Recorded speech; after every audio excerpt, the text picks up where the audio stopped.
that is available. And you did, I believe, or Dennis sent out that page to you. If not, then just let him know and he'll get that to you. That has all the materials that we have to date, which includes the housing needs assessment, and then some of the background information when we started the project. So today, what I thought we'd do is kind of just touch base really quickly on the project status and where we're at.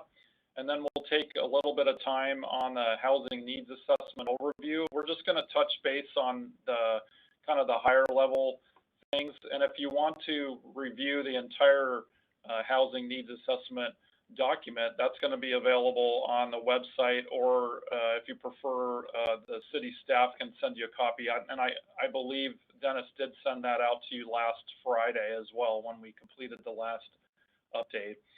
And then after that, we'll have a group discussion, which I thought would be good to kind of segue into that next step, which is the housing action plan itself, and talk about potential different housing types, which could be encouraged or may already be in use in the city of Harbor, including attached housing, accessory dwelling units, cottage or tiny homes, adult family homes, senior living, and then affordable housing types.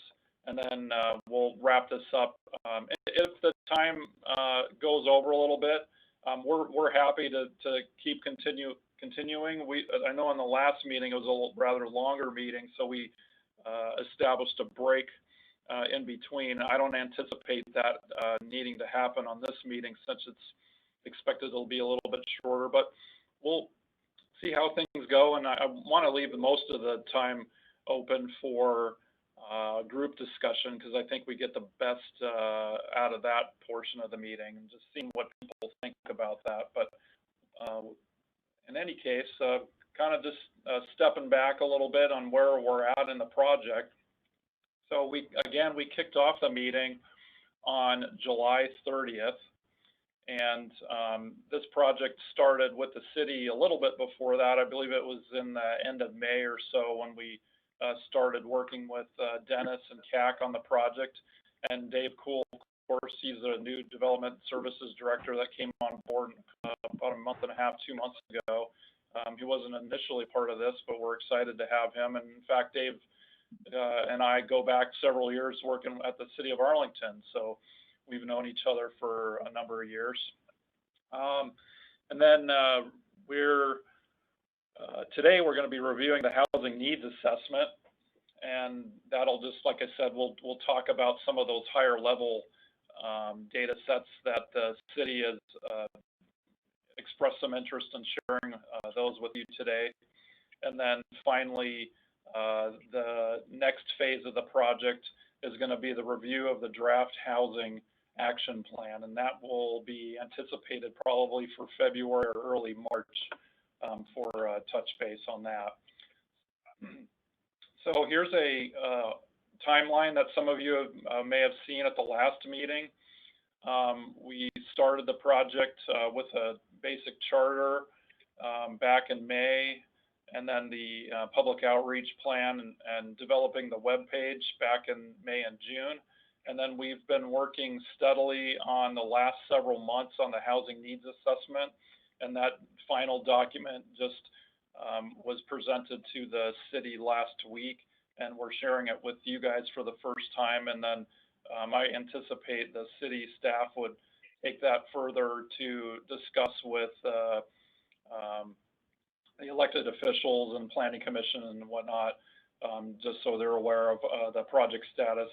And then for after this portion, we'll be taking the time during the holiday season to be drafting the housing action plan, and then we'll touch base again after the holidays and the end of January or February, and talk with the stakeholder committee regarding that draft. And then we'll be segueing into the final drafts, refining that, and eventually presenting to the planning commission and the city council for adoption. All of this needs to be completed prior to the deadline with the Department of Commerce before the end of June, but we're anticipating on that hopefully happening sometime in the end of May, just to give the city enough time to put everything together and submit that for review. And this document, which is also included on the website and some other documents, this just shows the all graphical representation of the process, and the housing needs assessment, or the tail end of it anyway, is where we're at, and then we'll be kind of working our way around that wheel here. So again, what the housing needs assessment is it's a inventory of existing and projected housing needs that will help inform the city about help inform the housing element as it goes through the update of the city's comprehensive plan. And many cities and counties in the next few years will be doing the next stage of updates, and this whole process will be very useful and helpful for projecting goals and policies in that comp plan. So kind of segueing into the housing needs assessment and kind of the findings. One of the first things that we wanted to highlight was about the community profile. So there's various pieces that are required for the housing needs assessment, and one of them is the household characteristics. So in this graph, what this is representing is the change between 2000 and 2018 on the owner-occupied and renter-occupied units. And between 2000 and 2018, you can see that the owner-occupied on the left has remained relatively stable. There was a little bit of an increase in that midpoint period just after the recession, around 48%, but the been about 45% is the average. And then, as you can see on the right, tends to be a little bit more renter-occupied units in the city limits, and this leans more towards, possibly, we don't know for certain, but possibly the effects of the NAS would be being in close proximity and tending to leaning more towards renter or more transient type of housing. So that's that first data set. And Dennis or anyone, if anybody has any questions or wants me to pause on any of these, I'm happy to do that. The next one is the community profile housing characteristics. This one talks about the distribution of household sizes compared to the county and the state. So back in 2000, the average Oak Harbor household was 2.7, and the new findings as of 2018, you'll find that a lot of the data goes up to 2018 is the most recent that we're able to obtain solid information on. It's now reduced down to 2.43 people per unit, household size. And Oak Harbor has more 3+ person households and fewer 2-person households than the county or the state. And then more than 40% of the households in the city are 3 or more people. So this may be indicative of again, possibly an effect of the Naval Air Station being close and families being in the housing within and around Oak Harbor. And so that's something that we can't exactly pinpoint isn't in the data set in itself, but this clearly shows that tends to be a little bit larger households within the city than what you'd find typically in Island County or statewide. And then the next one is the estimate of households by income. So the largest group of income is in that 50,000 to 75,000 per year, and that makes up approximately 25% of the households within the city. And the median income, as noted in 2018, within Oak Harbor is 52,000, just a little over 52,000.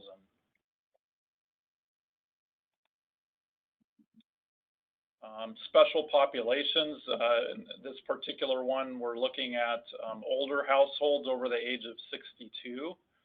Of the 1,290 households with one or more people over the age of 62 making less than the median income, most is 78% making less than 80% of the median. And then given the population projections, the number of low-income senior households will grow even faster. So this is just one indication that you know, our population, this shouldn't be a surprise really to anybody, because one of the largest cohorts, especially now, you know, the baby boomer generation, as they age, the older part of the baby boomer generation anyway is rapidly retiring, and that'll continue for the next decade and a half or so. And there's going to be a greater need for households or housing in this, you know, senior or age population bracket. And then this is just a breakdown of the incomes, and I can just leave this up on the screen for a moment. So you'll see we've got these different categories, and less than 30% of the median family income. The income range is defined as less than $21,465, and then you have these other ones: 30 to 50, 50 to 80, and 80 to 100% median income. And then 100% of the median income again was at over that 71,549, which I mentioned earlier. And these all will play into factor in some of the other data sets on what is defined as folks that are cost burdened and pay more than 30% of their income towards housing. So you see these numbers that will, and so you kind of reference back to this, the income range. I'll give you an idea of kind of where they fit into that segment. So this next one's kind of an interesting one. We wanted to kind of know a little bit, generally anyway, on where folks were working or commuting to and from. So on the graphic on the left, this basically is showing that there's approximately 3,600 folks that are commuting into the city limits, and then there's 1,800 or so that are living in and staying within the city of Oak Harbor, and then there's 5,900 that live within the city limits and commute out. And so as of 2017, which is the most recent data that we're able to get for this particular data set, there's a daily outflow of workers, which basically converts to about 3 out of 4 living in the city is working outside the city limits. And my little asterisk there is, again, NAS Whidbey is outside the city, and it's the region's largest employer, obviously. So it's very likely that out of those 5,900, many of those may in fact be working at Whidbey Island. We don't have the data sets to that, and I don't know, Brian, if that's something that you happen to possibly know based on your knowledge or information that you get at your level, but this is what we were able to obtain in terms of the numbers that the census and different ones that we were able to look at. Yeah, that's been a number that's been really tough to get. I mean, I don't know, Jeff might be able to speak to it, but I know when we did the economic impact assessment, we tried to kind of get. I mean, we have our population numbers on both active duty. Civilians are harder, DoD civilians are harder to track because they're not in a centralized database the same way that the military billets are. And yeah, what we started to find was that the data wasn't it wasn't fully accurate in terms of where people lived with ability numbers. And so, yeah, trying to do it by zip code and trying to do it all by address was kind of tough when we did that economic study to try and gauge how many people are living, say, in city limits, how many are in Island County, how many are outside the county. So yeah, that's a pretty tough one to get. But you know, your assumptions are right in the sense that the air station is outside city limits, and probably a significant portion of those people that look like they're commuting off island are probably going to the base to work. So it's a tough number to nail down just because we don't have a centralized database tracking with detail and the granularity that we'd like to have for where people actually are residing and where they're working. Yeah, that's good information. Yeah, and we heard preliminarily too, I think our initial discussions with the city, and Dennis and Kat, you correct me if I'm wrong, but it was my understanding that, you know, a lot of folks are also commuting into Oak Harbor from Skagit County and points further eastward into, whether it be the base or into Oak Harbor, just because of either affordability or lack of housing availability on the north side of Whidbey Island. And so it could be Anacortes, it could be, you know, Burlington or Mount Vernon or other points eastward, like I said. And so this, you know, kind of scenario here sort of makes sense, and folks that are kind of going to and from, you know, that North Whidbey Island area. Hi, this is Sarah Schott. I have transit data. Hey guys, it was really great report and enjoying your brief on it. I have transit and mobility indicator data that's from 2012 through 2016 that is put together via census tract with HUD location affordability index data. And I've just pulled up the opportunity measurement report. That's the 2018 report for the census tract. That's the opportunity zone in the core of Oak Harbor. And if it's useful to know, this data is revealing that in that particular census tract, 15.74% of residents commute over an hour. There's some interesting data here in terms of public transit use, walking, and percentage of people who drive to work. For instance, it's 84.6% from folks who live in the census tract in the center of the city. Wow. Yeah, so I think, and these reports exist for every census tract on the island. So I'd highly recommend taking a look at them because they gather all of this data together and package it really well, and it's completely free. And it's not just limited to transit and mobility. Everything you can think of is in these things. But it does give a sense of, perhaps at least for each census tract, what we have in terms of different transportation trends. Yeah, that's great to know. Thank you, Sarah. And I'm sure, you know, if the city staff would like some of that data, I'm sure they, you know, would appreciate learning that as we move forward too, and that would be another good data set to share.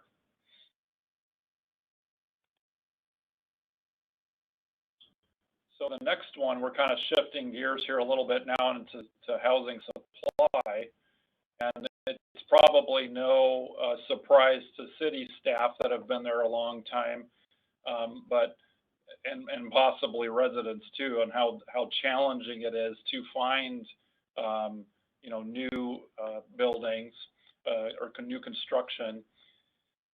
Construction of 2 or more units, meaning duplexes, triplexes, and apartments, has consistently lagged behind single-family construction in the Oak Harbor city limits, and this is all based or plateaued back in 2010. So you can see, you know, at once that kind of incline prior to the recession, it kind of reached its top there at 3,200, and that's just kind of been hovering, you know, ever since, where there hasn't been a whole lot of you know, inclines, whereas the single family construction has, you know, a little bit steadily gone up. There's been a little bit slower trajectory going up as of late in the last few years. But clearly this shows that there's a large gap in between, you know, what's considered multifamily or multi-unit type construction and the single family type construction.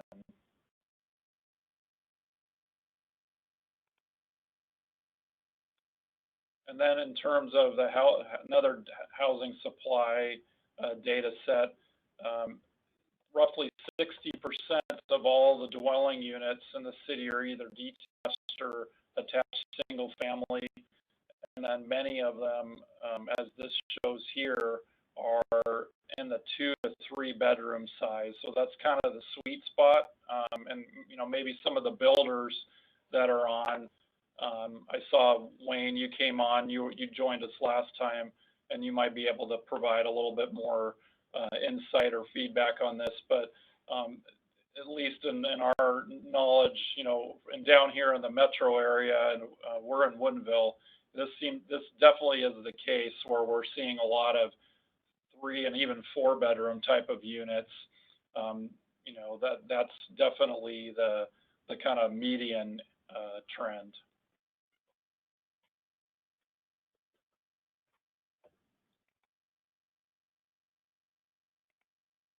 This is Jim Nealon. Can I speak to that, please?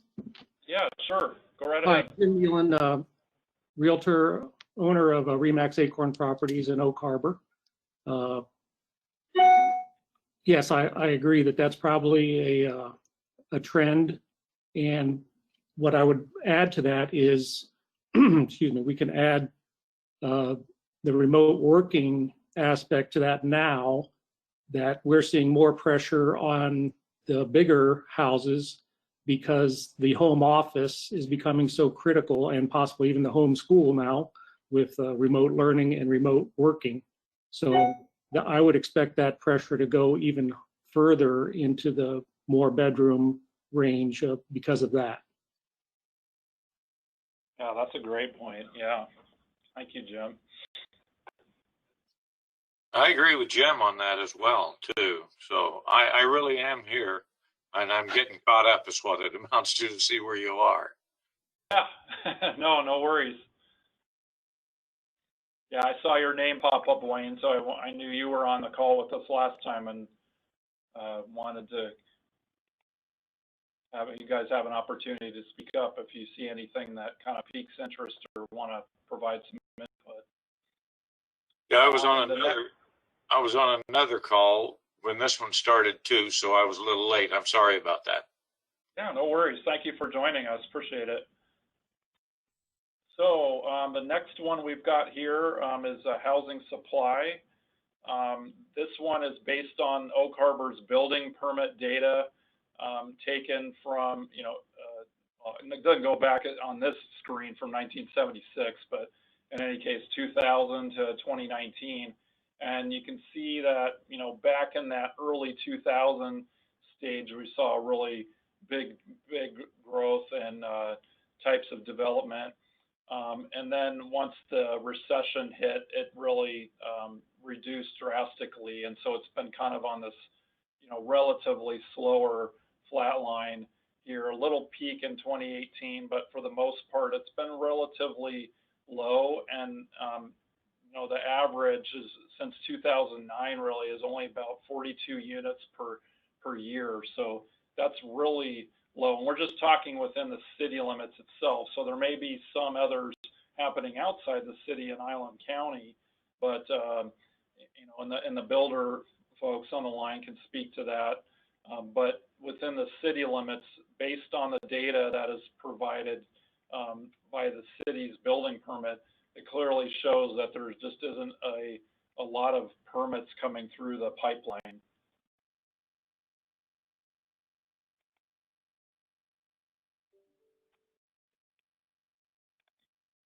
So the housing demand is the next one, and this one is showing that you know, there's going to be this kind of steady growth between 2020 and 2040, and these are all based on projections that Island County and then the growth management population projections. Each county and city over the course of you know, buildable, there's a thing called buildable lands. I don't believe Oak Harbor is a part of that part because they're not within the metropolitan area, but in any case, there's projections on what the population is going to be over the next 20 years. And Oak Harbor is expected to grow 12.7% by 2036. And then another thing to note is that 25% of Island County is between the ages of 45 and 64, and then another 0.25% that's over the age of 65. There's no age forecast at the city level, so this is just really at the Island County level, but it still provides an indication that the population is in fact, at least in the North Whidbey and Oak Harbor areas, leaning towards aging more so than other areas in Western Washington. This will be important to note as the city is considering policies and guidance on a housing action plan to see what is most needed for the types of housing. And then lastly, and I didn't put any notes on this one, but I think the graphics kind of speak for themselves in terms of housing costs and rent costs. And this shouldn't be any surprise to really anybody that lives in Washington or Western Washington in particular. You can see on the left, this one talks about the median rents, and in Oak Harbor, the median rent in 2019 was $1,580, just barely slightly lower than the county median rent, and then it's a little bit under more than the Washington state. Probably a lot of that is skewed because of the Seattle region, but Western Washington in general just tends to be a higher rental market. And then on the right side is going to be your median home values. And in Oak Harbor, that is $333,000, $403 for Island County as a whole, and then the state is at $397. So $397, I would just say that, you know, that's a state number, and that may be brought down a little bit because, you know, you're talking about a lot of other rural areas, but we all know that in Western Washington anyway, that number is, you know, if we were looking at it just as a region, that would be way higher than that. So that's just something to keep in mind on that particular value.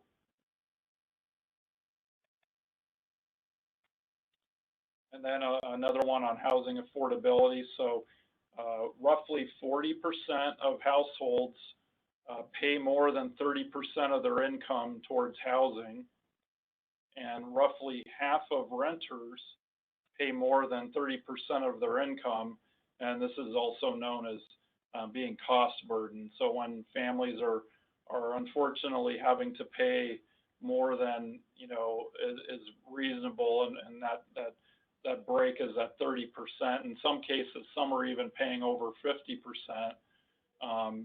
That's known as a cost burden situation, and so this is kind of what the numbers look like here. And I just have a couple more slides on that, and then we can kind of start getting into the discussion. Housing gaps.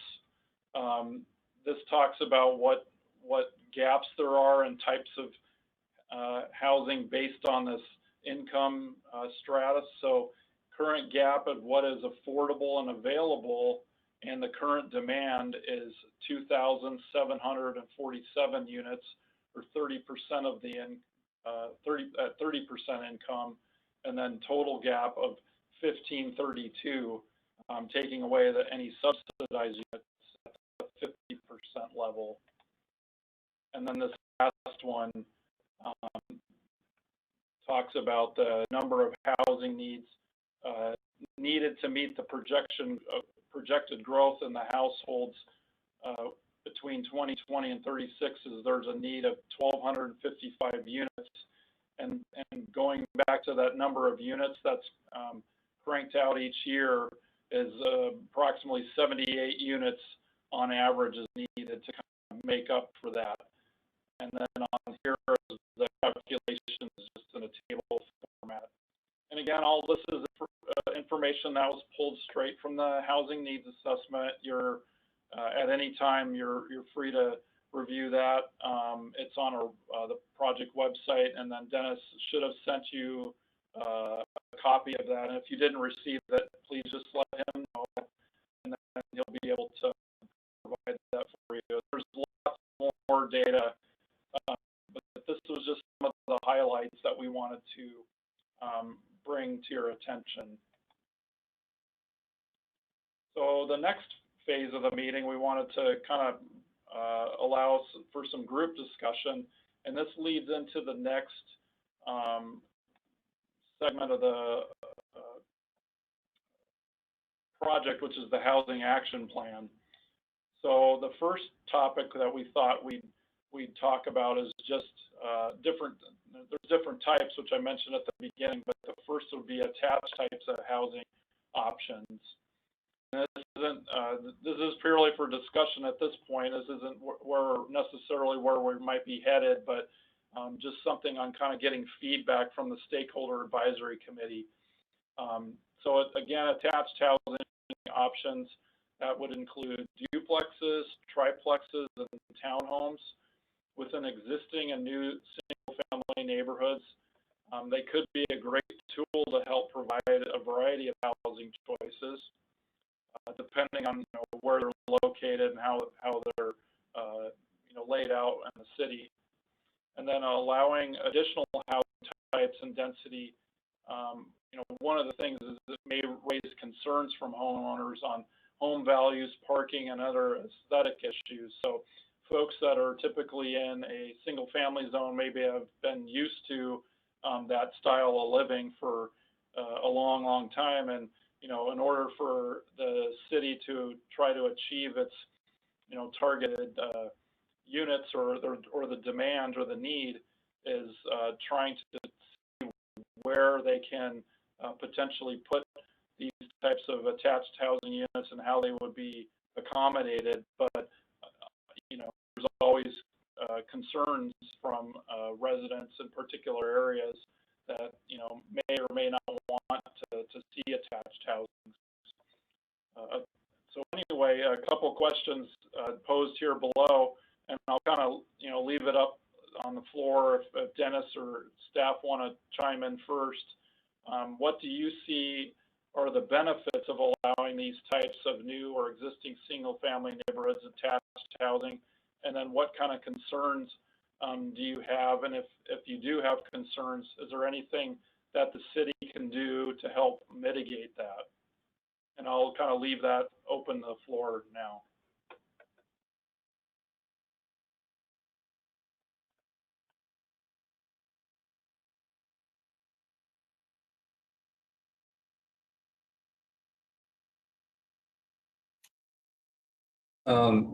I can start off the comments. This is CAC Mac Senior Planner. I think, from my standpoint, looking at the data, just a couple of perspectives that are very telling is, the type of housing. I think, Todd, you have a graph on the types of housing being constructed over a period of time. I think it was either slide 17 or 16. I think it's, it's 17. Yeah, this one. So this graph tells a story of what's been happening in the last 10 years in terms of the type of housing. And this kind of data, really shows why the community is looking at housing as an issue, just because of the type of housing that has been provided. And this is truly, I think, kind of a market demand model where the market sells single family, and therefore that's what's being built. Maybe not a need-based in terms of what the population needs are. And so this graph seems to indicate that over the last 10 years, we just haven't had diversity in our housing stock, at least new constructions that have happened. So that's definitely telling in terms of how we need to balance this graph out and go to what it looks like in 2004, between 2004 and 2007, and have a distribution of different type of units. I think that's a good graph. And I think it was maybe the previous, the 16, Todd, yeah, this one. So again, in terms of bedroom sizes and size of homes, and I think that has a direct relation to affordability. I think part of this plan is to find a way to make affordability possible in Oak Harbor. You know, the 3-bedroom units are the hot products, 3 and 4-bedroom. And if you look at all housing around the region, I bet those are the ones that are sort of get to unaffordable levels in terms of price, because that's seems to be demand. And if you go to the 4 and 5-bedroom, the value increases substantially. So the people that are buying 4-bedroom and 5-bedroom are paying a lot of money for that house. And there's a tendency maybe for the development community to focus more there because the profit margins are maybe more. And so in the process, I think the smaller units with less bedrooms get overlooked and don't get built. Again, you know, going to the affordability. And I think you had one more slide there, maybe one of your last slides, the 20, I think it was 22, Todd. So this one is an interesting graph in terms of bedroom sizes and household sizes.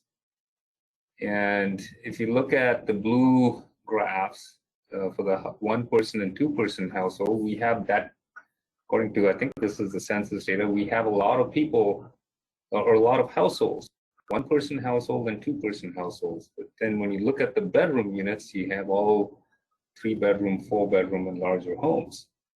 So I'm wondering if, because the market provides only, or majority of them are just 3-bedroom, 4-bedroom, a lot of people are forced to live in a larger house. You know, smaller households living in larger homes. I think maybe because of lack of choice, and that also leads to that affordability. Why are people in Oak Harbor paying so much more in terms of their rent?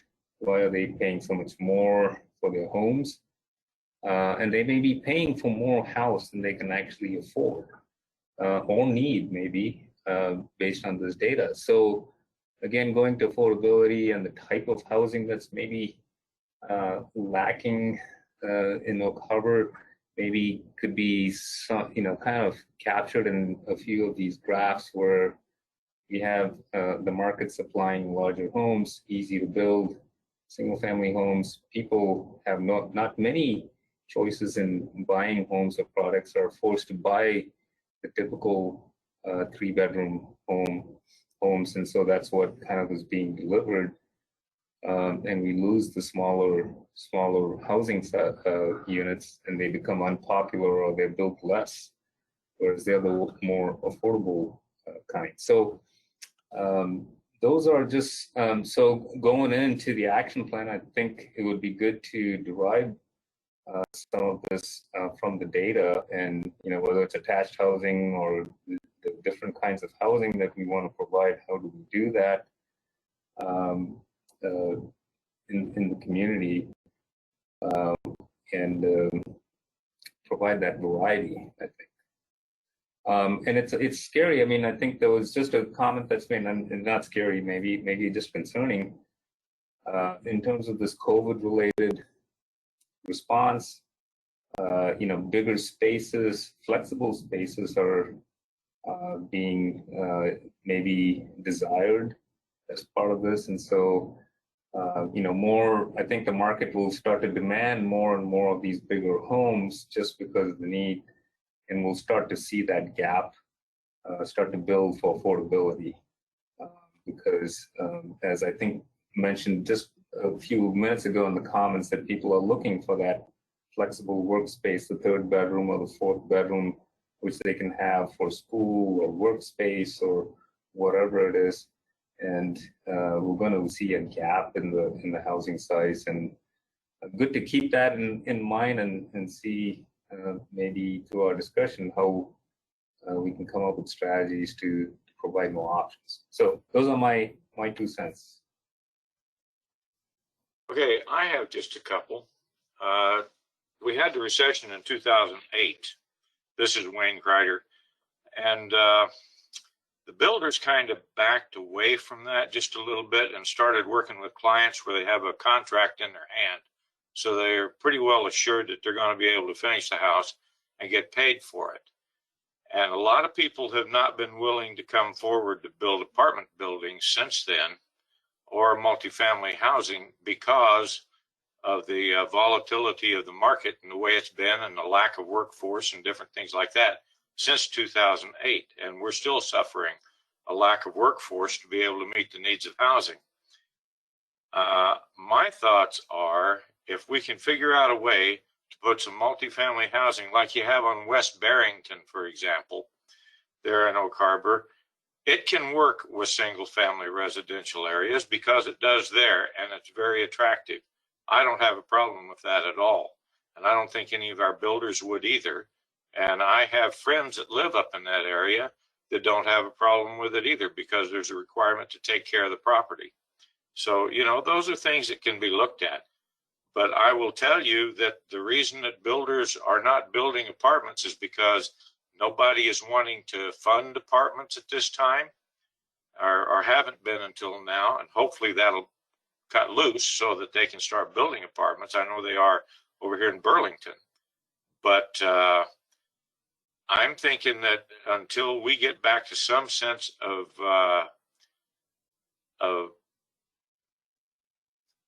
actually, stability, if you will, in the market, I'm thinking that the builders are still going to want to work with people that they have a contract in hand and are assured they're going to get paid. I guess I would ask CAC or anybody there, how many spec homes have been done in the last few years?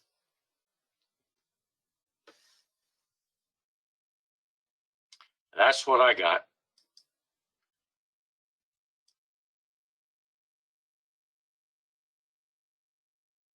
I don't have that information right off the bat, but we can definitely look at some of that information and see. And unless Dennis, do you know? Do we have any information like that offhand? No, Wayne, I have not seen that type of information, but we can certainly do some digging and see what we can come up with. Well, it would be nice to know, because then that would tell us a little bit more about how willing the builders are to stick their neck out at this point, if you will. Yeah, good point. I had a few thoughts here. This is Sarah. I just wanted to respond to the slide on a couple of concerns and areas where I think that there's some promising options. The attached housing might not meet the needs of some of our younger members of the community who are lower income. I've certainly seen in denser areas. I myself live in a townhome, not in Oak Harbor, but I live in a townhome, and I know that just the price point of getting in, like a lot of the folks who are in that lower income bracket, like this housing is still not attainable for them, even if it's a rental unit. And they may not have the time or the capacity to properly maintain the property. However, as a percentage of the housing population, I think that there would definitely be members of the population who would be interested in something like a townhome or a triplex sort of situation. However, we're also seeing in Western Washington where the last 20 years or so of some of these units have been built poorly and will basically not survive 50 years. So I think it's incumbent on the city to be mindful of the quality of these multifamily homes that are being developed. Then I would also like to put in here, and maybe it was already mentioned, but maybe not in the slide, ACUs. I think ACUs would be a great option within many of our single family zoned areas because of this growing older population. This allows a lot of financial flexibility for older folks to age in place. There's a number of nonprofits that are national and in Washington state that actually pair younger people and older folks with ACUs to rent and then maintain their property for them. And it also these ACUs could be a real resource for the percentage of the population that are looking for a more affordable and efficient housing option that is not something that's going to take up a lot of their time. And so they're also just far more affordable to build. I mean, I've seen some kits for these that are like $10,000 to $20,000, but the average one is around $70,000 to $100,000 to build out. However, if we are densifying some of these single family zoned areas, it strikes me, Oak Harbor still has city streets in the core of town that don't have sidewalks, that perhaps don't have internet that's quite as fast as one would need to be, say, working remotely. And so this kind of construction requires us to think more critically about the infrastructure that is going into our communities in a way that we perhaps have neglected over time. So, I wonder, does this mean like we would need to also think about some impact fees or city planning, especially around fiber, sidewalks, plumbing, these sort of things as we densify. So those are my thoughts, but I broadly support this kind of development with some constraints.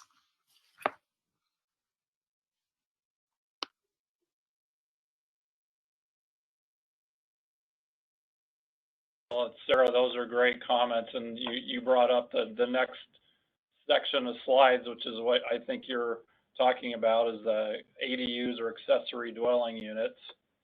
And like you mentioned, that these are a great way to provide various options for families, and not only for different generations aging in place, and for kids who aren't quite ready to go out on their own, or they may be staying a few more extra years with mom and dad, and especially in the COVID era now, if they're not able to get a larger home, that they would have this kind of ADU unit. And so there's just a lot of flexibility options available on this type of construction. And not only that, but the affordability tends to be a little bit more achievable. I believe, if I'm not mistaken, CAC and Dennis, that the city does have provisions for ADUs, but I'd be curious to kind of get your take on how that's been working out, and if there's any concerns, particularly around, parking, as I mentioned here, or visual impacts, or just the overall tenor of ADUs, because it just varies. In my experience, it varies from jurisdiction to jurisdiction. So I'd really like to understand, from Oak Harbor's perspective, and anybody on the call, on how you perceive these, and do you think these would be an option that would be acceptable, more so than maybe some other types of units that may be more dense?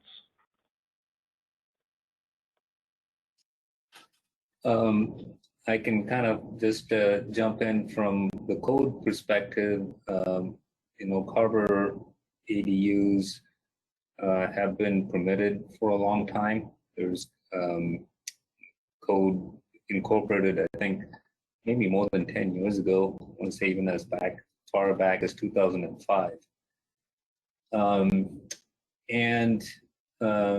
There's also the code is pretty flexible in Oak Harbor relative to other jurisdictions in Western Washington.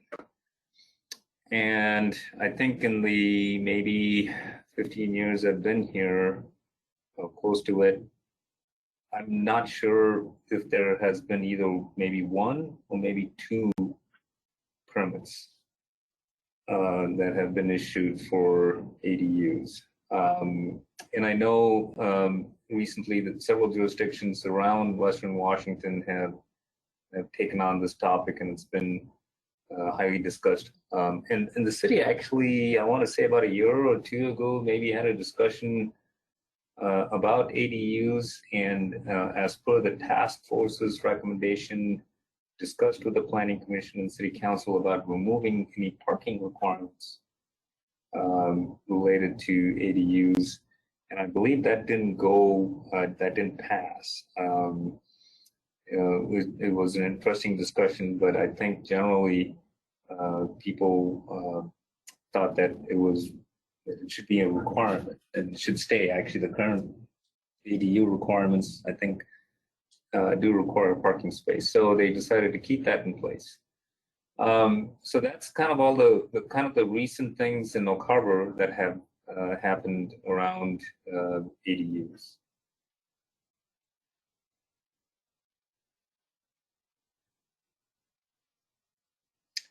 I'll add one more comment. I'm not sure how affordable ADUs are. If you own the current home, at least looking at Oak Harbor statistics, if a lot of people are cost burdened with their homes, whether it's mostly ownership, and if they are wanting to add an ADU, that's additional money that they would have to borrow on top of their mortgage in order to make that happen. And I'm not sure, unless investors want to invest in properties here and increase the number of units in order to make that work.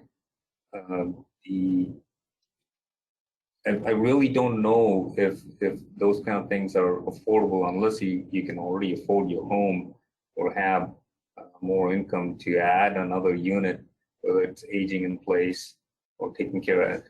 So I really don't know the practicality of that, but maybe the experience out there is different. I'd like to hear from some of the other members.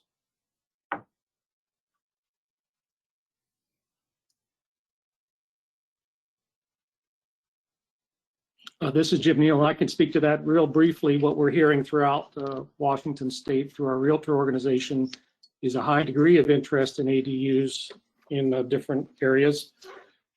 Again, aging in place is a big trend. Multi-generational homes now, where perhaps they take some of the equity in the home on a home equity loan and build that ADU so that the multi-generations can stay within reach of each other. And then thirdly would be for rental income on their own property. I know that's quite popular in Seattle, so that the homeowner could also generate income from their own property in their retirement. Thank you. Same thing from the builder side of things too. What Jim said, builders and developers have always been in favor of ADUs if somebody wants them, and we just went through the process in Anacortes to make sure that ADUs are okay and that the city is looking at them. I just have one question. What's your size constraints on an ADU in Oak Harbor at this time? I think there are no size constraints. That's kind of the funny thing that we observed is the Oak Harbor, like I said, is the least restrictive in terms of ADUs. Now, I think there are lot coverage things that will probably govern some of the sizes, but there is no minimum size for ADUs in Oak Harbor. How about maximum size, CAC? Because a lot of jurisdictions are putting a maximum size on it too. Yeah, I believe we don't have even a maximum size on that, and I'm looking up the code as we speak. Like I said, I think Oak Harbor's code is fairly relaxed, and yet we haven't seen too many of these ADUs being built. Okay, well, if something happens that somebody wants to put a maximum size on them, I would say don't make it any less than 900 square feet, because you're not going to get people to want to build them at all then, because that's kind of what's happened in various jurisdictions. And we've been able to get the size increased to at least 900 square feet in some of them that had it lower than that. Yeah, I think there are our regulations talk about some sort of a scale with the primary unit.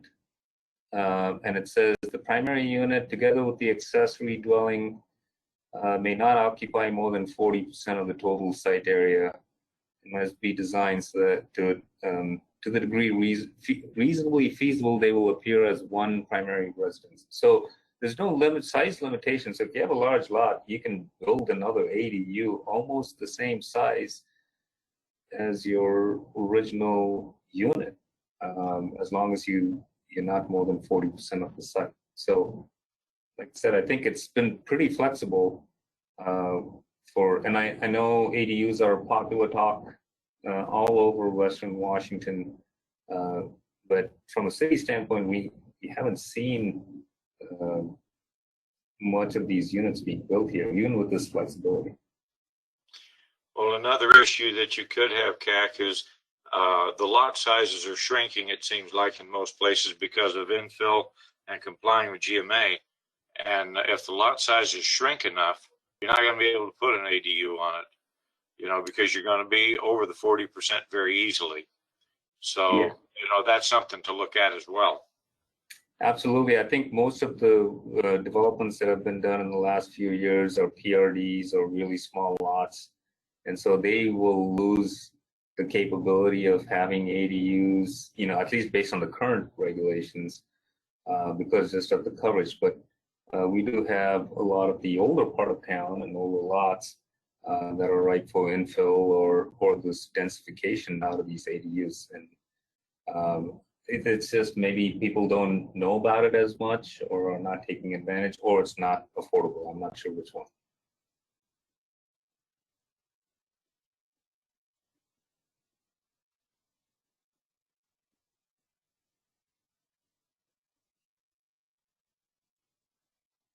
Anybody else have any comments before I go to the next one?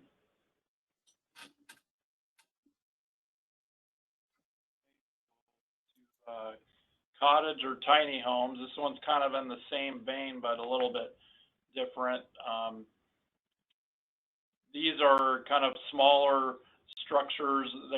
They come in all kind of shapes and sizes, and they've been developed in various formats, whether they're clustered in, a grouping of maybe 8 to 10, have a green space, something similar to like this one, which is kind of a cottage court style, where you may have them in a grouping. Sometimes PRDs or PUDs are built where they're saving the portion of the lot because of critical areas or steep slopes and whatnot, and they might develop something like this. But these could be benefit as well to, first-time buyers or seniors looking to downsize. Now, just because they're small always doesn't mean that they're easy or cheaper to build. And I'm sure Wayne or Jim can probably speak to that. They all are marketed differently, and they may be, just because it says cottage doesn't mean affordable. So that's like one big caveat with that. But nonetheless, it's another form of housing types that may be able to be accommodated. And it obviously has to make financial sense for, you know, the development community. The trade-offs for allowing higher densities could include design, landscaping, or other requirements that would help ensure characters of the neighborhoods are maintained. So, given that, you know, what do you see as benefits for allowing cottage housing and any tiny home type developments in the city limits? And then what potential concerns do you see, you know, if the city was to allow these in single family neighborhoods or in other areas, and how could they be addressed through code requirements? So I'll turn it back to the group for discussion. Okay. There's an area on Whitby Ave that was built a few years ago that is mostly small houses. They're not great big. They're not tiny houses or anything, but they're more like a cottage. They're not two-story or anything like that. I can't remember the name of the company that did it because they did go out of business in 2008. They were out of Linden, but if you're looking for something for seniors, seniors aren't going to be looking for something that has 2 stories. So if you talk about a cottage design, you're probably going to be looking at single-story cottages, and a lot of seniors aren't going to want something as small as a tiny home, unless the tiny home is bigger than what I've been seeing being built as tiny homes.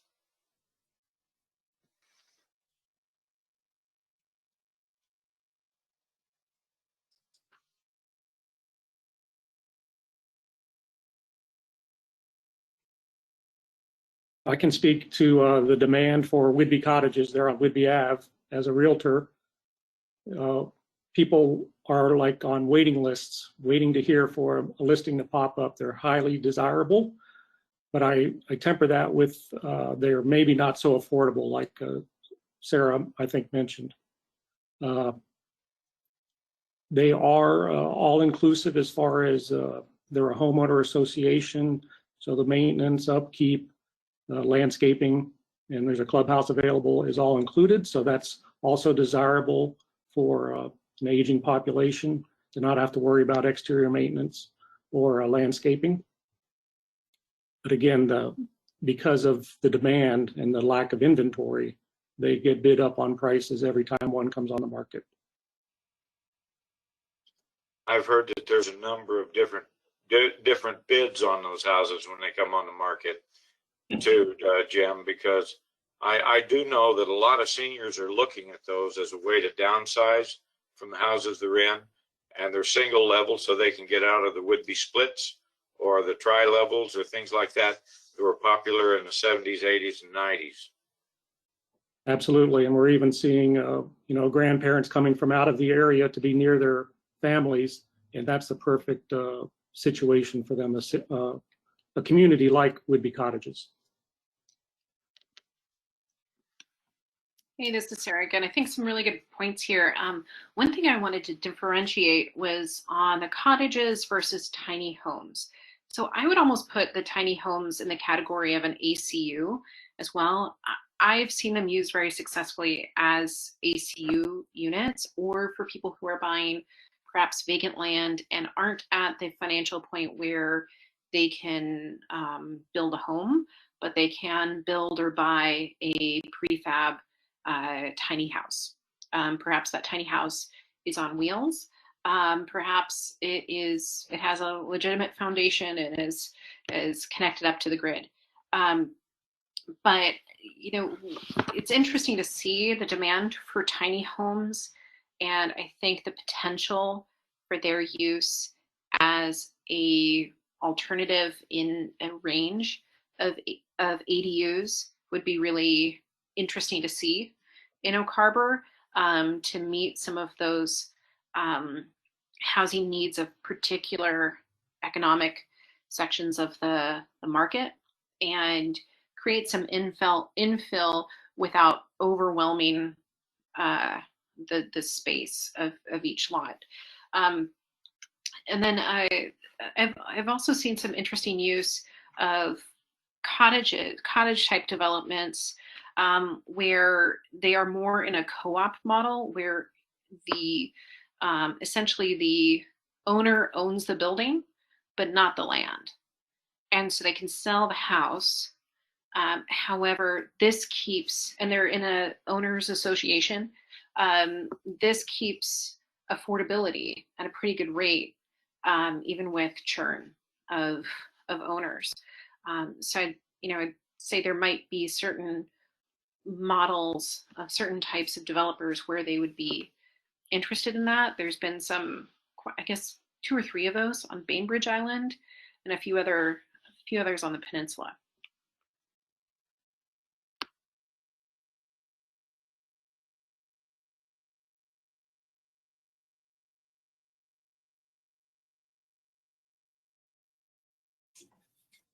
I'll just throw in a couple comments in terms of tiny homes and cottages, or maybe terminology. Tiny homes, I think, are kind of run into code issues. I think building code issues because they are built to recreational vehicle standards because they're on wheels and they could be transported from place to place. And so that's always a challenge when it gets into the urban environment. So we'll have to keep that in mind. But I do think that smaller homes are definitely something that the city could benefit from, no matter how the pattern is, whether it's in a community co-op pattern, whether it's in the senior housing pattern, or whether it's in just PRD. I think smaller homes catering to smaller households are definitely a gap that could be filled.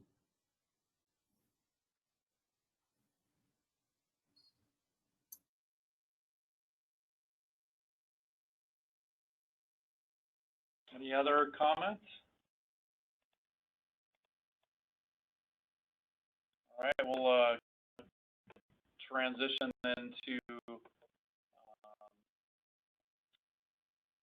this was one that we brought up earlier about multifamily housing in general.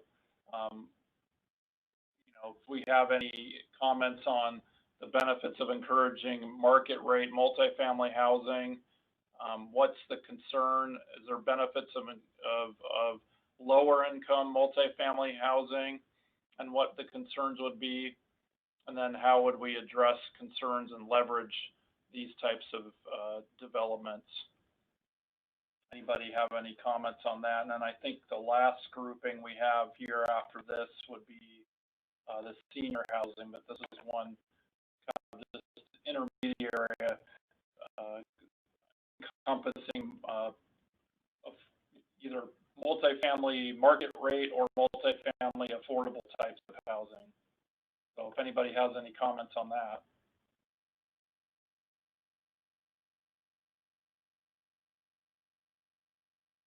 Todd, this is Wayne again. I do have a couple of things.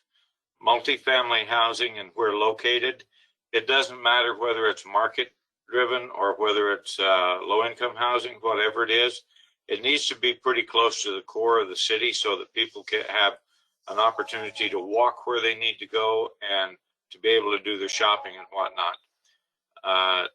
It's definitely good to have, and it could be a good advantage. It's just that we have to be sure that it's located somewhere that people can actually use it.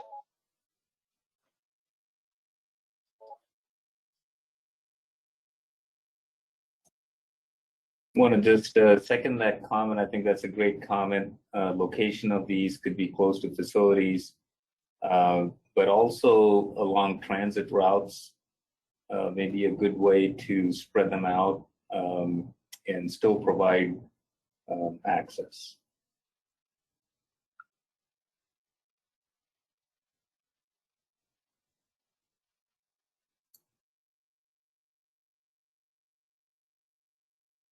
Any others? Yeah, this is Sarah again.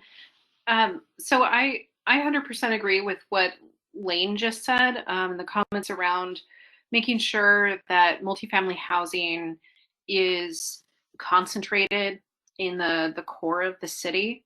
I think it would be very constructive for the city to look at where we have the Oak Harbor Opportunity Zone, because there are significant building and tax incentives. You know, not having to pay capital gains on your prior investment or on this investment of creating multifamily housing, I think is a significant incentive for builders and investors. And it would be important to have this housing where you could walk to shopping and community resources. I think it's also important to note here that, you know, I would like to see that if we're talking about multifamily housing, that we're inclusive of also, you know, multifamily housing that includes a commercial mix. So, you know, if you're along Pioneer or on one of the adjacent streets, that you could have street front as commercial, or a portion of your first floor as commercial, and the remainder as housing. So having some kind of mixed use in our definitions here as an option, and also being mindful of what public resources would need to go in to make these areas, I guess, just more valuable to the residents in terms of their mobility or internet access.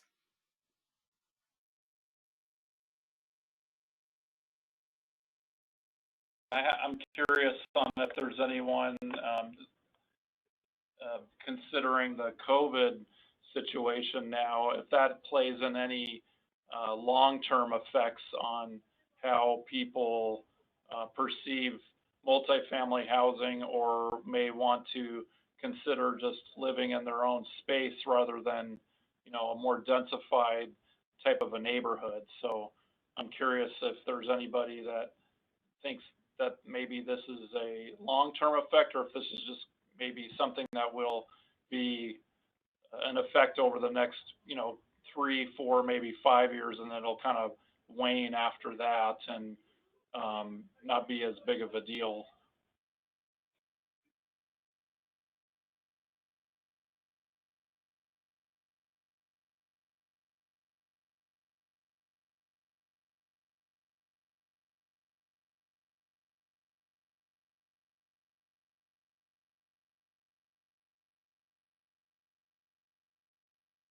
Moving on to the next slide. Got a couple more here. So do you believe that there's enough senior housing options in Oak Harbor? As we noted, the population is steadily aging, not just in Oak Harbor itself, but in you know, across the country and in the region. So do you believe in Oak Harbor itself, is there enough alternatives to provide for the community that is aging, and what challenges should we consider when planning for their housing needs? I think, Wayne, you mentioned one, which is having enough single-story type of housing that's easily accessible and low maintenance. Big concerns, obviously, for them. And then, is there any concerns with regards to adult family homes? I know in some jurisdictions they tend to be more prevalent than others, but curious on whether that is a concern, or is a demand or a need for Oak Harbor residents in the community.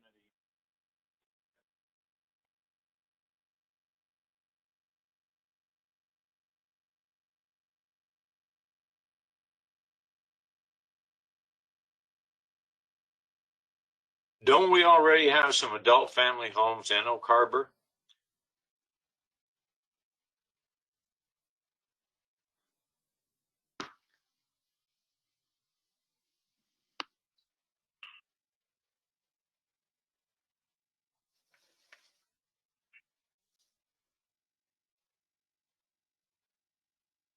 Jack or Deb, you don't want to address that? Trying to unmute. I have to find, I don't deal with the permitting or the business licensing side, so don't have that information on top of my head, actually. Be a good thing to find out. Well, I think we do, because a number of years ago, a good friend of ours suffered an aneurysm, and she went through surgery and ended up in one of the homes there in Oak Harbor. And, you know, it's just another house, single family residence on a street in Oak Harbor. And unless you know that it's an adult family home, you know, you really wouldn't recognize that driving by. Yeah, and I think they're great uses, and I think they're I don't think they have to go through any special processes with the city to go in where they're going. Nothing comes to mind in terms of something that we would look at. They would probably get a business license through the city and work with that, I think. Adult family homes are definitely a business license type house. There's no doubt about that, because they have to be inspected and different things like that, I know. So I don't know whether we should even be getting into that side of the housing or not, because I think we need to look at what's needed for the residents, but I'm not sure that an adult family home is something we should be talking about. So I wonder if a couple of stats would be helpful here. 2018 stats, at least for the Oak Harbor Opportunity Zone, that core census tract, 10% of adults have diabetes, and 18% of adults are with fair or poor reported health. So I know anecdotally, for a lot of folks who have parents in Oak Harbor, they are actively searching for more supportive home options for their aging parents. Certainly Regents, I believe it's called, in Whidbey, has a great reputation around that, but it's not always accessible to a number of aging households in terms of cost. So, you know, depending on how we define it, to me, it seems like there is a need, but there's probably a greater need for us to collect data on what people are actually searching for.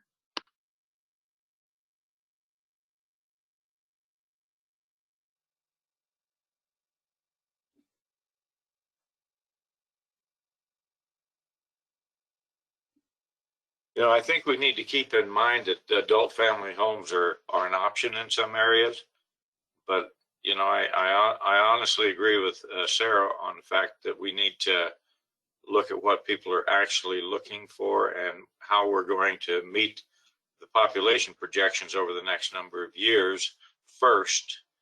And then for the business side of things and business licenses, that could be something that a homeowner that might already be in a home could talk to the city about. But I think we need to provide for that homeowner first. And aside from adult family homes, there's senior housing facilities. We tend to have a lot of them down here where we're at. Is there a demand for those, like multifamily senior housing? They could be, you know, assisted living or lifestyle. I don't know if that's the right term, but lifespan type of services where it's tiered and goes up. Is there anything regarding those or concerns or appropriate areas for that type of facility? Not to my knowledge, Todd. CAC, I don't know if you are aware of any. We certainly have provisions in our zoning code that would allow such developments, but I don't know. I don't have a good pulse for the demand.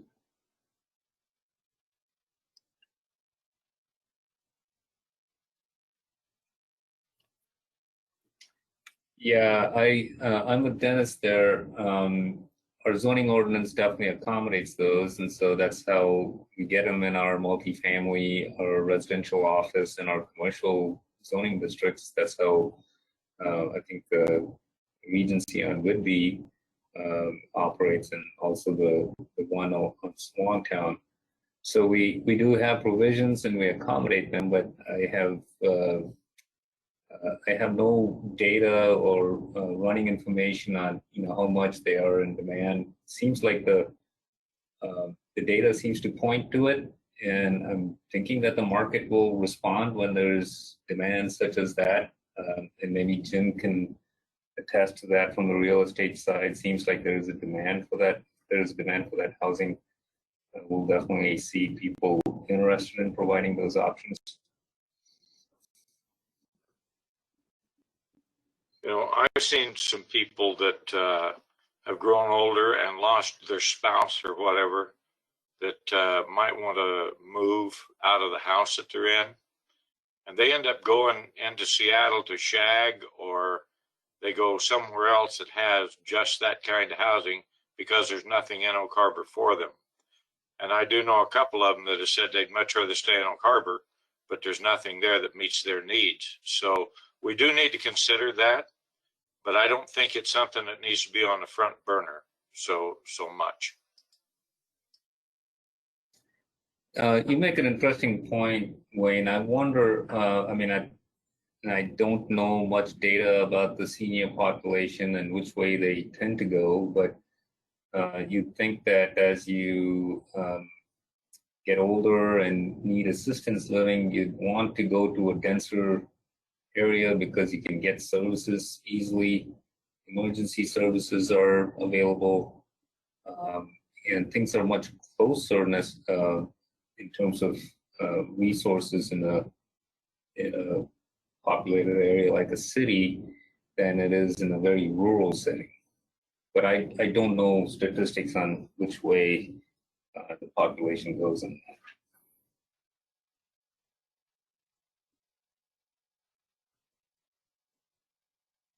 Since we're getting closer on time here, we'll get to the last discussion item slide here, and that's regarding affordable housing.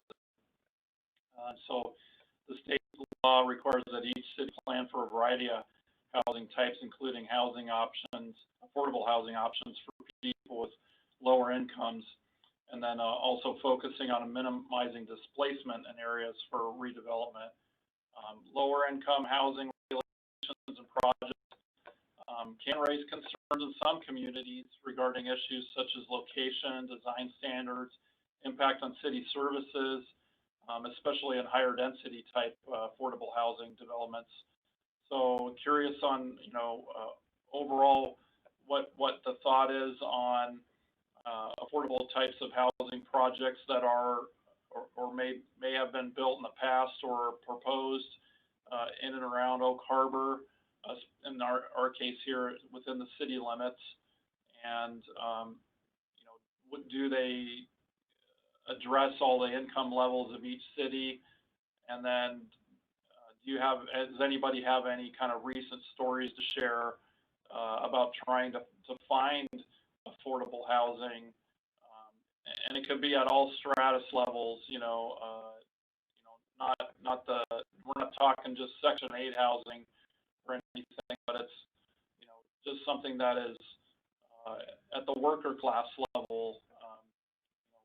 What are some of the experiences that you may know of working in the industry? That's kind of what we're wondering about. Todd, I think the words affordable housing have been misused many, many times. Affordable means whatever you can afford. So if I can afford a $200,000 house, that's what I can afford. If I can afford a $500,000 house, that's what's affordable for me. I think you're looking at entry-level housing. It would be a better way to call it, because entry-level more or less speaks to those who are just starting out and need to get their feet on the ground. And by using that term and using entry-level housing, you're also addressing the senior housing side of things too, because they've retired and their income isn't as high as it used to be normally. That's a great point. Yep.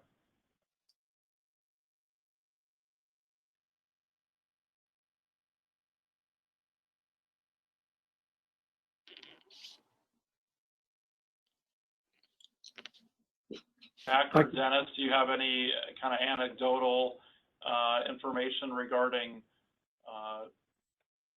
types of housing that are entry level or others that may help address the demand or the need?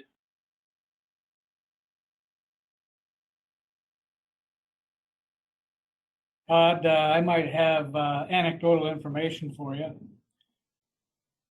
I just met with a planning commissioner this afternoon who I asked him the question, why aren't builders building smaller stuff, which would be more affordable for people to live in? And his response was, and he's a real estate agent as well as a planning commissioner, and he said, builders can't make any money on the smaller stuff. They'll build the bigger stuff. And I asked him why that was, and he said it was really, my words, the economies of scale, where you have to mobilize people, get the site, get the approvals. All those costs go into it, and by the time you build a smaller house of, say, 1,200 feet or 1,400 feet, you're only going to make money, enough money, if you go a little bit bigger and make more profit. So I can't really speak for the builders because I'm not a builder, obviously, and maybe we need more factual information on something like that. And that's why I say it's anecdotal. So just my 2 bits.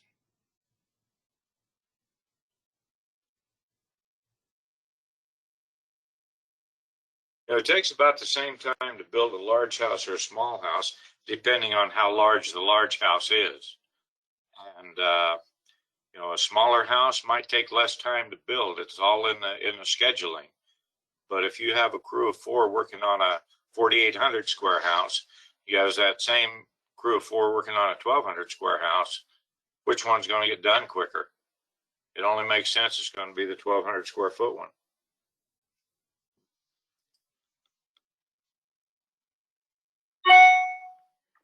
I have an observation from spending a lot of time in and around Pioneer Way, and that is that I think we have a lot of slightly hidden, naturally existing, very old stock, affordable housing.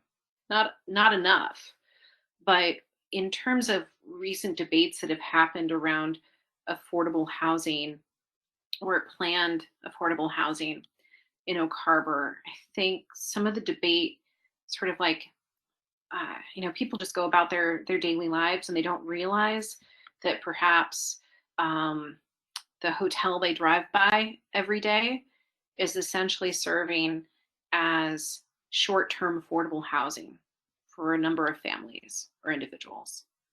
That they may not realize that trailer home parks have perhaps economically trapped their residents there in degrading affordable housing conditions. So, I think it's important for us to realize that there are types of affordable housing that may exist in the community that we're not thinking of as what people are having to resort to meet their housing needs, as it's just something that exists right now in places that they already do, and we accept them. And we don't see a significant change in our way of life or our economy with them there. And then second, I would say, it might be useful for us in conversations about a planned affordable housing to think about mixed use, or excuse me, not just mixed use, but mixed affordable housing. There's various studies, housing studies, that have found that if you do mixed market rate and affordable homes in the same development, that over time, your lower income residents actually increase their incomes because they build social bonds with other folks.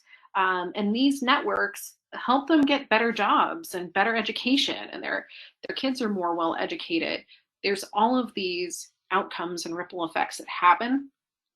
And I think we've perhaps looked too hard at affordable housing on one side and market rate on the other, and not thought strategically about mixing the two, and that might actually be more palatable to communities who feel like concentrating affordable housing would lead to some downstream problems for them.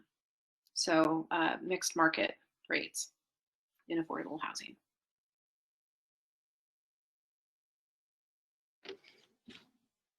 Great comments there, Sarah. I totally agree with those comments. I think affordable means different things for different people, and I think the state defines affordability and what we want to cater as a city in terms of median income and cost burden type income-based approach, as opposed to just what housing can I afford, so to speak.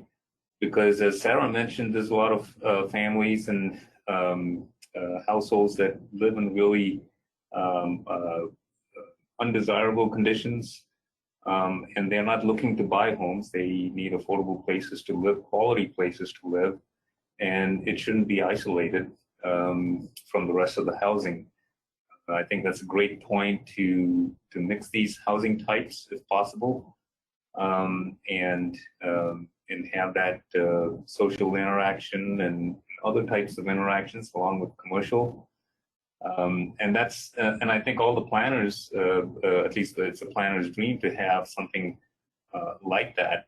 I'm just not sure, and this would be something that we could use feedback from the private sector in terms of how do those projects happen from a market standpoint, and how are those products desirable?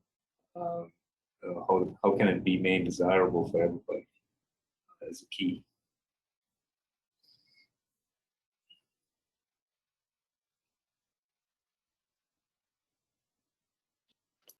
I can speak to that just real briefly.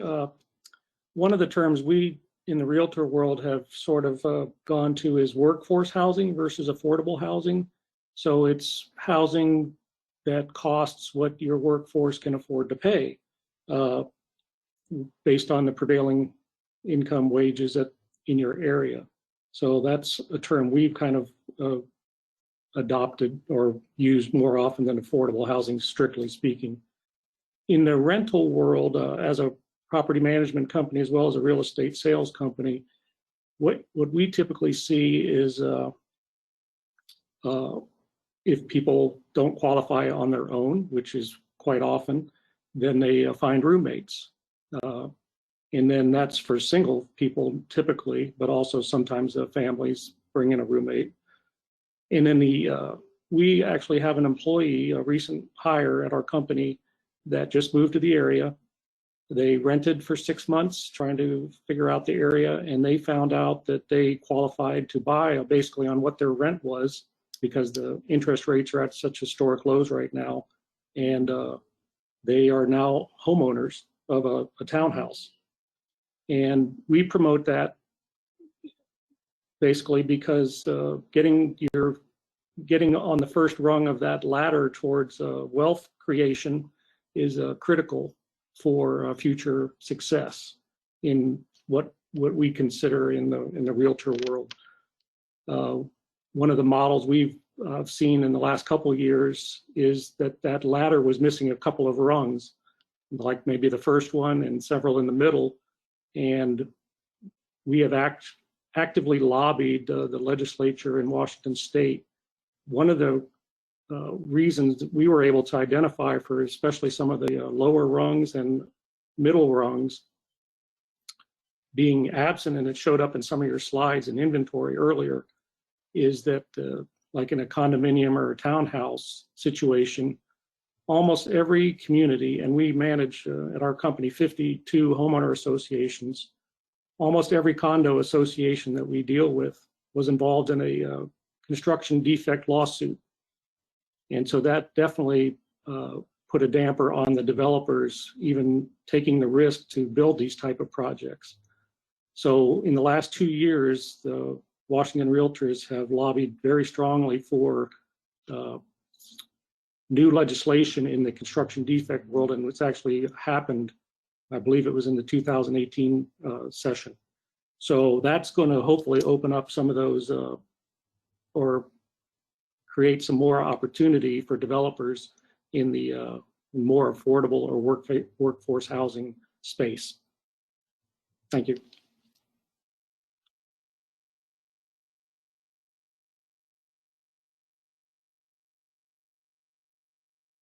Just noting time, I wanted to respect everybody's time, and I saw a couple people drop off, so just wanted to say thank you for all your fantastic feedback. I know the city staff really appreciate it, and we'll take all your comments to heart, and we'll be incorporating that into the next phase of the project. So with that, I have a slide up here, just the next steps. The city staff is reviewing the HNA with the PC and CC, or that would be an expectation anyway. And then the draft housing plan will be in development over the next few months, and that'll be shared again, like I said, with the stakeholder committee.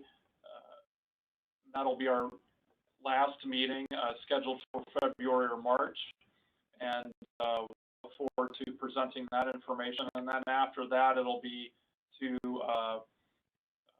move forward with adoption. So the Oak Harbor Housing Action Plan objectives that I have up on the screen, just to go over real faster. What that entails is developing strategies and recommendations to increase the supply and types of housing needed in Oak Harbor, zoning, regulatory, and incentive strategies to support housing, evaluating and refining existing housing policies and actions, developing recommendations for improvement based on housing needs assessment data, identifying a schedule of programs and actions to implement the recommendations of the HAP, and then finally create a collaborative process that's inclusive and focused on housing solutions. So again, thank you so much for your time and feedback. It's very much appreciated. If you do have any further questions about the process, I put Dennis's contact information on here. You do have his email and phone number, I believe, and then we look forward to seeing you again at the latter part of the winter. So again, thanks again, and happy holidays coming up here soon, and stay safe, and have a great evening. Yes, I just like to second that. Thank you, and thank you, Todd, for taking us through this very valuable discussion and excellent input. So we'll thank you all. Thank you. Thanks, guys. See ya. All right. Good night. Bye.